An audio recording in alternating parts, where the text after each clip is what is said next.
Hello student, आज की जो है 9th क्लास की मैथ्स की वर्कशीट है, वर्कशीट नंबर 29। आज उसको डिस्कस करेंगे। तो आज का जो टॉपिक है वो है त्रिभुजों की सर्वांग समता। तो आज के इस वीडियो में हम देखेंगे कि इसके कौन कौन से नियम हैं सिद्ध करने के। तो ये स्टार्ट करते हैं। तो सबसे पहला जो नियम है वो है भुजा भुजा भुजा।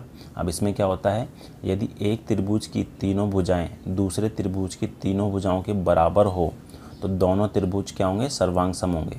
जैसे कि हमें यहाँ पर दो त्रिभुज दिए हुए हैं, त्रिभुज ए बी सी और पी क्यू आर। तो इसमें जो ए बी है वो पी क्यू के ऊपर इक्वल है। ए बी जो है 3 सेंटीमीटर है, पी क्यू भी कितना है 3 सेंटीमीटर है।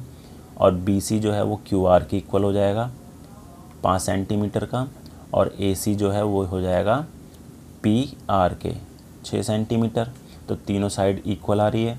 तो हम क्या कहेंगे कि दोनों त्रिभुज क्या है, सर्वांग सम है। और कौन सा नियम अप्लाई होगा, भुजा भुजा भुजा, जिसे एसएसएस रूल कहते हैं।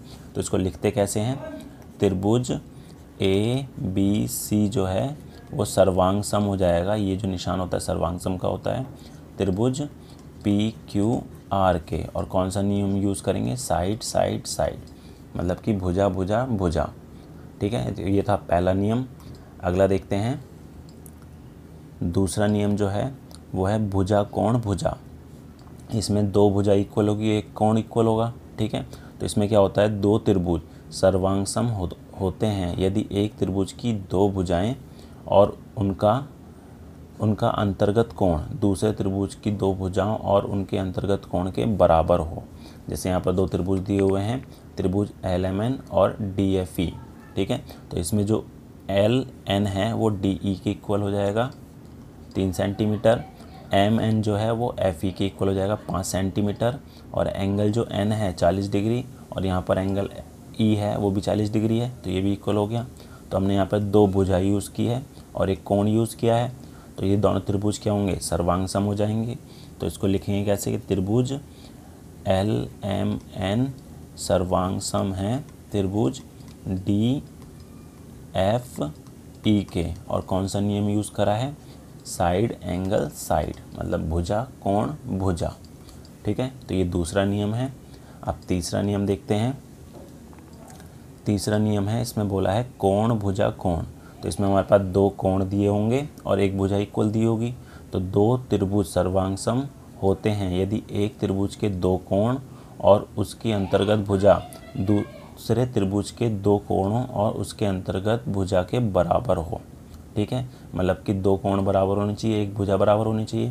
तो यहाँ पर जो एंगल दे रखे हैं हमारे पास ट्रायंगल क्यू आर पी और डी ई एफ दे रखा है। ठीक है, तो इसमें क्या क्या इक्वल है, डी ई जो है वो क्यू आर की इक्वल है 3 सेंटीमीटर। एंगल डी जो है एंगल क्यू की इक्वल है 70 डिग्री। एंगल ई जो है 75 है, आर भी 75 है। तो दोनों त्रिभुज क्या हो जाएंगे, त्रिभुज डी ई एफ सर्वांग सम हो जाएंगे त्रिभुज क्यू आर पी के। और कौन सा नियम यूज़ होगा, ये होगा हमारा एंगल साइड एंगल का। तो दो एंगल यूज़ हुए हैं और एक साइड यूज़ हुई है। ठीक है, तो अगला नियम देखते हैं। अगला है चौथा नियम, वो है समकोण कर्ण भुजा, मतलब कि RHS रूल। ठीक है, अब इसमें क्या होता है कि दोनों त्रिभुज क्या होने चाहिए, समकोण होने चाहिए। समकोण वो होते हैं जो 90 डिग्री का एंगल बनाते हैं। ठीक है, तो एक त्रिभुज का कर्ण और एक भुजा क्रमश दूसरे त्रिभुज के कर्ण और एक भुजा के बराबर हो। तो यहाँ पर इसका कर्ण 5 सेंटीमीटर है, यहाँ पर भी क्या है 5 सेंटीमीटर है। और एक भुजा 3 सेंटीमीटर है, यहाँ पर भी 3 है। ठीक है, तो यहाँ पर हम कहेंगे कि ये दोनों त्रिभुज क्या हैं, सर्वांग सम हो जाएंगे। कौन से नियम से, RHS से। ठीक है, क्योंकि राइट एंगल ट्रायंगल बन रहा है, समकोण त्रिभुज बन रहा है और इसका कर्ण बराबर है और एक भुजा बराबर है। ठीक है, तो हमें ये 4 नियम यूज़ करने हैं सवालों को सॉल्व करने के लिए। तो सबसे पहले देखते हैं कुछ क्वेश्चन। तो एक क्वेश्चन करके देख लेते हैं, उसी से रिलेटेड आपको बाकी क्वेश्चन करने होंगे। तो जैसे कि आपको यहाँ पर एक ये त्रिभुज दिख रहा होगा और एक ये त्रिभुज दिख रहा होगा, दोनों 90 डिग्री का कोण बना रहे हैं और दोनों का जो कर्ण है वो 8 सेंटीमीटर है, ये भी 8 सेंटीमीटर है, ये भी 8 सेंटीमीटर है। और एक भुजा 5 सेंटीमीटर है, यहाँ पे भी 5 सेंटीमीटर। तो इसको करते कैसे हैं वो देख लो। तो त्रिभुज हम कौन कौन सी यूज़ कर रहे हैं, त्रिभुज ए बी सी और दूसरा कौन सा है, और है त्रिभुज एम एन ओ। ठीक है, तो अब इसमें क्या क्या चीज़ इक्वल है वो लिख लेते हैं।